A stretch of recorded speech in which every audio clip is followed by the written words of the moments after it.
এত লক্ষ লক্ষ আলেম তারা তাহলে না, পুরোই নাই, পুরো জাতি নাই। আপনি কার আলেমের কথা বলবেন? আপনি ক খ গ ঘ বলে তো তাহলে মাদ্রাসাগুলো একটু ভুল শিক্ষা দিচ্ছে। হ্যাঁ, পুরো জাতি তাওহীদের উপরে নাই। আবার শুনবেন,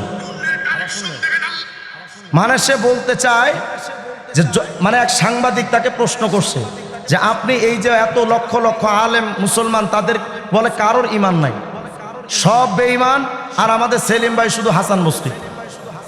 উনি শুধু মুসলমানদের সম্পর্কে এতটুকু কটূক্তি করেননি, মুসলমানদের সম্পর্কে যে কথাগুলো বলেছে আমি মোটামুটি 24টা পয়েন্ট একত্রিত করেছি। আমি তো 40টা বই পড়ছি, তো ওদের বই থেকে আমি যেটা সংগ্রহ করেছি মুসলমান সম্পর্কে তারা 24টা কথা বলেছে। কি কি বলেছে একটু সংক্ষেপে শুনেন।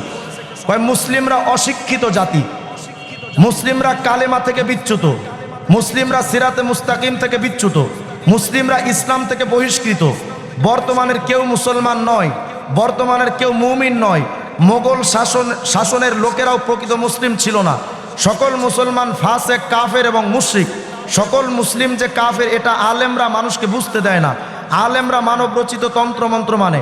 মুসলমানরা আবু জেহেল, আবু লাহাব, উতবা, সাইবার মতো কাফের, মুসলমানরা আবু জেহেলের চাইতেও নিকৃষ্ট।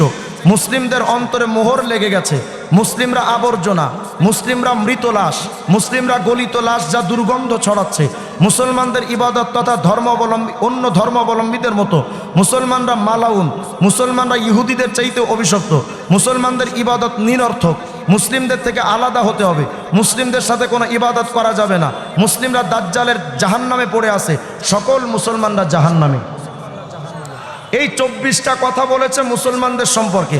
ভাবতেছেন হুজুর এগুলো আপনার বানানো কথা হতে পারে, তো চলেন আমি আপনাদেরকে তাদের বই সাথে করে নিয়ে আসছি, এজন্যই, কারণ অনেক সময় প্রমাণ তো প্রয়োজন হয়। এই যে একটা বই দেখতে পাচ্ছেন আপনারা, এই বইটার নাম হলো ইসলাম শুধু নাম থাকবে। এই বইটার লেখক হলো এমামুজ্জামান জনাব বায়েজিদ খান পন্নী ওরফে বিড়িখোর। এই বায়েজিদ খান পন্নী এই ইসলাম শুধু নাম থাকবে বইটার 65 নাম্বার পৃষ্ঠার মধ্যে লিখেছে। আমি সব যেগুলো পড়ছে আর কাটাকাটি করছি, তো অনেক দাগ দুঃখ টেনে চিহ্ন দেওয়া। যাই হোক, এই 65 নাম্বার পৃষ্ঠার মধ্যে লিখতেছে এই জাতি তথা মুসলিম জাতি এই জাতি তার সমস্ত নামাজ, যাকাত, হজ, রোজা সব শুদ্ধ, বেঈমান অর্থাৎ কাফের, মুশরিক। আর কোনো সিদ্ধান্ত আছে কি? বলে সমস্ত মুসলমানরা কাফের, মুশরিক, এই বক্তব্য দিয়ে।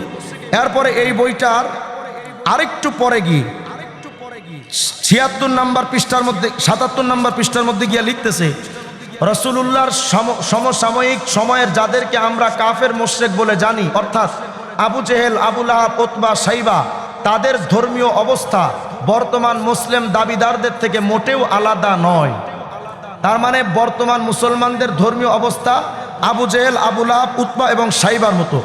এই ইসলাম শুধু নাম থাকবে বইটার 83 নাম্বার পৃষ্ঠার মধ্যে গিয়ে আবার লিখতেছে আর কত রক্ত ঝরলে এই জাতি বুঝবে যে তারা মোমেনের সংজ্ঞা থেকে বহিষ্কৃত হয়ে গেছে, আজ তারা আল্লাহর লানতের পাত্র, মানে মুসলমানরা আল্লাহর লানতের পাত্র এবং ঈমান থেকে বহিষ্কৃত।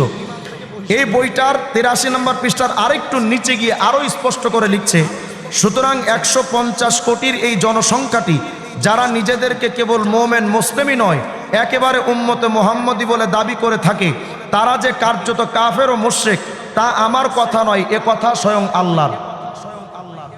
নাউজুবিল্লাহ বলবেন না? মানে বর্তমানে সমস্ত মুসলমানরা কাফের, এটা হিজবুত তাওহীদের কথা না, এটা নাকি আল্লাহর কথা। এরপরে তাদের আর একটা বই আছে আমার কাছে, এ জাতির পায়ে লুটিয়ে পড়বে বিশ্ব। এই বইটার 11 নম্বর পৃষ্ঠার মধ্যে গিয়া বলছে বর্তমানের মোমেন মুসলিম হবার দাবিদারগণ যে শিরক ও কুফরে লিপ্ত তা নিঃসন্দেহে 1400 বছর আগের আরবদের শিরক ও কুফুরের চাইতেও নিকৃষ্ট। তার মানে বর্তমানে সকল মুসলমান কাফেরদের চাইতেও নিকৃষ্ট। তাহলে এদের বক্তব্য থেকে বোঝা যায় তারা বলতে চায় পৃথিবীর সকল মুসলমান ধ্বংস হয়ে গেছে, জাহান্নামী হয়ে গেছে, পথভ্রষ্ট হয়ে গেছে।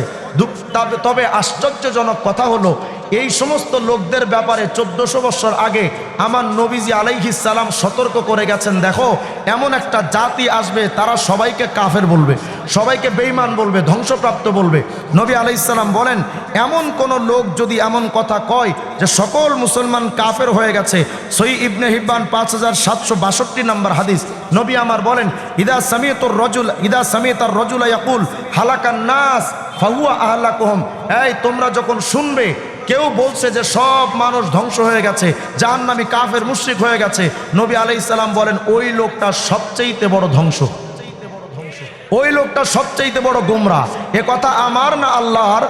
তাহলে বোঝা গেল হিজবুত তাওহীদ বলে সমস্ত মুসলমানরা কাফের।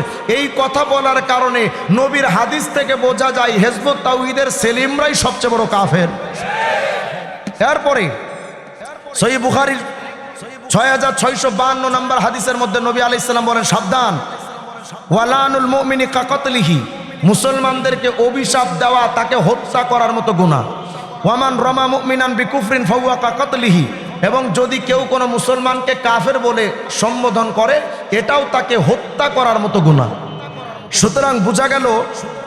এরপরে সহিহ মুসলিমের 60 নম্বর হাদিস, ইদা কাফারা রাজুলু আখাহু ফাকাদ বাআ বিয়া আহাদুহুমা, নবী আলাইহিস সালাম বলেন, দেখো যদি কেউ কাউকে কাফের কয় আর সে যদি কাফের না হয় তাহলে কুফুরির ফতুয়াটা তাদের দিকেই ফিরে যায় যে বলেছিল।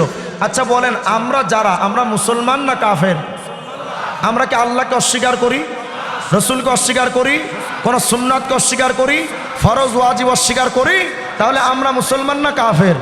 সুতরাং আমাদেরকে যারা কাফের বলল, নবীজির হাদিস অনুযায়ী যেহেতু আমরা কাফের নই, তাহলে কাফের হলো হিজবুত তাওহীদ। যদি আপনি হিজবুত তাওহীদকে এখন কাফের না বলেন, তাহলে নবীর হাদিস কেন জানি আপনি অস্বীকার করলেন?